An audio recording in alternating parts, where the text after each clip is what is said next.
रब इरशाद फरमाता है, या अय्युहल्लज़ीना आमनो, ऐ ईमान वालो, इस्ताईनो बिस्सब्रि वस्सला, सब्र से और नमाज से मदद तलब करो।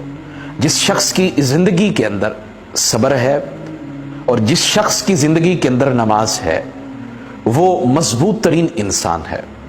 उसे हालात कभी झुका नहीं सकते, कभी हालात उसे गिरा नहीं सकते, उससे कभी सरंगो नहीं कर सकते। रसूल रहमत सल्लल्लाहु अलैहि वसल्लम की जिंदगी मुबारक को अगर देखें तो आपकी जिंदगी के अंदर आपको सब्र भी नजर आएगा, नमाज भी नजर आएगी।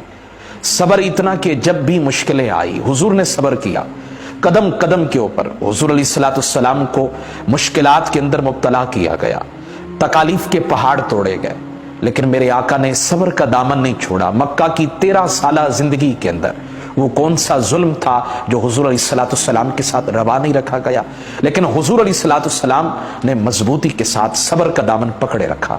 और फिर उसके बाद अगर आप देखें मेरे आका सल्लल्लाहु अलैहि वसल्लम की जिंदगी के अंदर नमाज भी बड़ी अहमियत की हामिल है।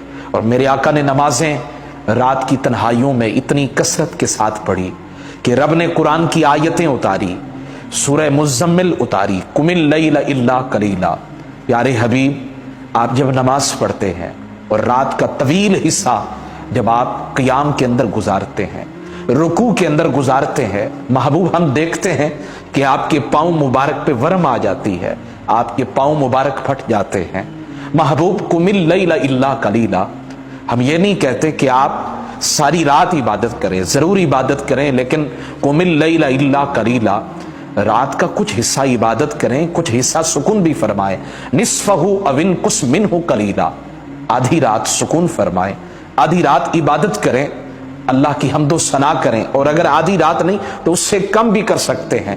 तो महबूब कायनात सल्लल्लाहु अलैहि वसल्लम के गुलामों, जिसकी जिंदगी में सब्र आ गया, जिसे ये मालूम हो गया कि जो भी मुश्किल आए मैंने गिरना नहीं है, मैंने झुकना नहीं है, बल्कि मैंने सब्र के साथ उनका सामना करना है, तो वो इंसान मजबूत तरीन है।